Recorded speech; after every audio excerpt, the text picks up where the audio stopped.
안녕하세요, 풋볼 포레스트입니다. 바로 오늘 있었던 경기죠. 손흥민 선수의 토트넘 하스포와 아스톤빌라 간의 2023-24 시즌 프리미어리그 28라운드 경기가 있었습니다. 토트넘 하스포가 이번 경기에서 상대하게 되는 아스톤빌라는 올 시즌 프리미어리그에서 17승 4무 6패로 리그 4위 자리에 위치한 5위 토트넘 하스포보다 승점 5점을 앞서고 있는 팀으로서 만약 이번 경기에서 토트넘 하스퍼가 승리를 거둔다면 승점 2점 차, 패배할 경우에는 8점 차까지 벌어질 수 있는 경기이기 때문에 이번 양팀의 맞대결은 승점 6점의 의미를 갖는 6점짜리 경기라고 할 수 있고 양팀 모두에게 반드시 승리가 필요한 부담스러운 경기라고 할 수 있는데요. 오늘 경기에서 토트넘 하스퍼의 엔제 포스테코글루 감독은 굴리에모 비카리오 골키퍼, 페드로 포로, 크리스찬 로메로, 미키 반더벤, 데스티니 우도기, 로드리고 벤탄쿠르, 파페 마타르 사르, 제임스 메디슨, 데안 클루셉스키, 손흥민, 브레넌 존슨 선수까지 마침내 페드로 포로 선수까지 부상에서 회복을 하면서 백라인부터 중원까지는 완전한 주전 라인업이 풀가동되었고 공격진에서도 손흥민, 클루셉스키 등 주전 선수들과 함께 지난 경기 2도움으로 팀을 구해내는 활약을 펼쳤던 브레넌 존슨 선수가 출전하게 되면서 사실상 토트넘 하스퍼의 풀 주전 라인업이 완전히 가동된 강력한 라인업으로 오늘 경기에 나섰고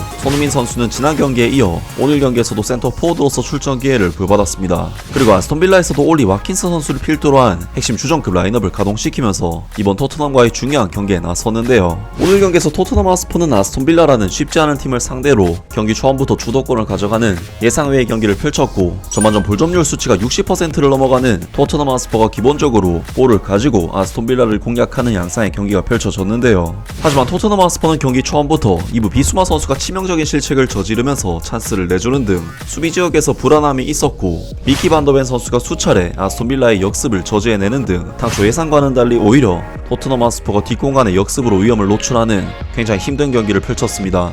특히 토트넘 하스퍼는 중원 지역에서 터무니없는 패스 미스로 볼 소유권을 헌납하는 장면이 수차례 나오는 등 갖고 있는 볼점률 수치에 비해 여러모로 아쉬운 전반전 초반 경기력이었는데요.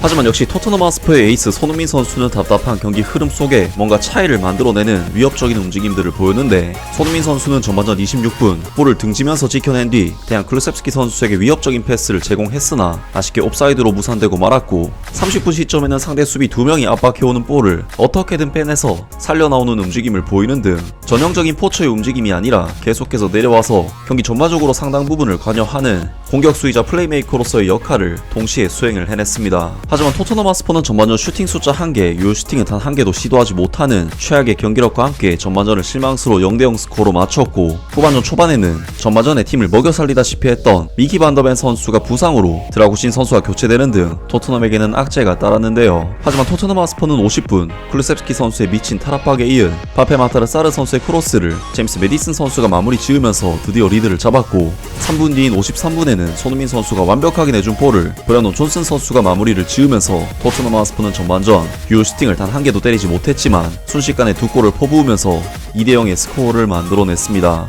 손흥민 선수의 이번 어시스트 장면은 퀄리티가 상당한 장면이었는데 BBC 해설진들은 손흥민 선수의 어시스트 장면에 대해서 손흥민을 보면 브레넌 존슨이 자신의 몸을 열고 볼네트에 공을 꽂을 수 있는 올바른 위치에 있을 때까지 패스를 지연시키는 것을 볼 수 있다 라면서 손흥민 선수가 브레넌 존슨 선수가 슈팅하기에 좋은 위치에 갈 때까지 패스를 하지 않는 놀라운 판단력을 보였다고 극찬했는데요. 확실히 존슨 선수가 골대와 멀리 떨어져 있을 경우 득점 확률이 크게 줄어드는 상황이기 때문에 손흥민 선수의 패스 타이밍은 해설진들의 극찬대로 정말 환상적이었습니다. 그리고 아스톤빌라는 66분 존 맥긴 선수가 우도기 선수를 향해 정말 미쳐버린 살인 태클을 하면서 레드카드를 받았고 이 시점부터는 사실상 수적 우위를 점한 토트넘이 보다 안정적으로 경기를 이끌어가게 되었는데요. 그리고 토트넘 하스퍼는 90분 데안 클루셉스키 선수의 크로스를 이어받은 손흥민 선수가 정말 환상적인 대포할 슈팅으로 골망을 갈랐고 95분에는 손흥민 선수가 베르너 선수에게 완벽한 어시스트를 제공해 네 번째 골을 만들어내면서 토트넘 하스퍼는 결국 오늘 경기를 4대0이라는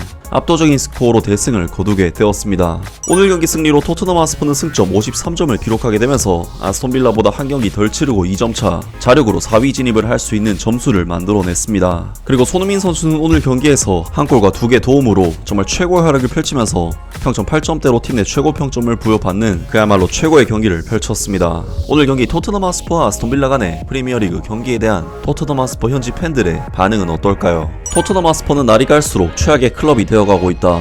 호러쇼가 계속되고 있다. 후방에서의 빌드업은 미키 반더벤과 크리스찬 로메로가 온도볼에서 꾸물거리고 있기 때문에 믿을 수 없을 정도로 지루하고 느리고 설득력 없는 축구는 현재로서는 매우 실망스럽다. 제임스 메디슨, 대한 쿨셉스키, 브레넌 존슨은 정말 끔찍했다. 왼쪽에 손흥민, 오른쪽이 존슨, 중앙에 베르너를 두자. 쿨셉스키는 내보내라. 패스를 더 잘해야 하고 슈팅을 몇 번만 좀 시도를 해보자. 항상 완벽한 골을 넣을 순 없다. 이번 시즌에 우리가 너무 자주 본 것과 마찬가지다. 볼 쏠권을 가지고는 있지만 결단력이나 창의성이 부족하다. 우리의 첫 번째 슈팅은 전반전이 끝나기 몇 초 전에 나왔다. 우리의 문제가 무엇인지 궁금하다. 브레넌 존슨 골에 대한 손흥민의 정말 환상적인 패스였어. 와우, 토트넘 후반전 미친 시작이야. 이 두 골은 통계 점수에 나타나지 않는 클로셉스키의 공로다. 그렇기 때문에 그는 우리에게 가장 중요한 선수다. 브레넌 존슨 까던 애들 다 어디 갔냐? 손흥민의 어시스트, 커먼뉴 스퍼스. 지금까지 훌륭한 퍼포먼스를 보여줬어 토트넘. 매티 캐시의 다리를 부러뜨리기만 하면 정말 환상적인 경기가 될 거야. 이것은 지금까지 스퍼스의 이번 시즌 최고의 팀 퍼포먼스 중 하나이며 경기장에 있는 거의 모든 선수들이 놀라운 활약을 펼쳤다. 등등 많은 토트넘 하스퍼 팬들이 사실 팀의 전반전 경기 내용에 대해서는 만족하지 못하는 반응을 보였지만 후반전 완전히 달라진 팀의 경기 내용에 대해 극찬의 메시지가 쏟아졌고 손흥민 선수의 뛰어난 활약에 대해서도 많은 팬들이 칭찬을 했습니다. 정말 오늘 경기 토트넘 하스퍼의 후반전 경기력은 아스톤 빌라를 완전히 압도한 환상적인 경기였는데요. 토트넘 하스퍼가 이번 경기 후반전만큼의 투지와 경기력만 보여줄 수 있다면 챔피언스리그 진출을 충분히 달성할 수 있을 것으로 보입니다. 아무튼 오늘 영상은 여기까지고요. 영상 재밌게 보셨다면 구독과 좋아요 그리고 댓글 부탁드립니다. 감사합니다.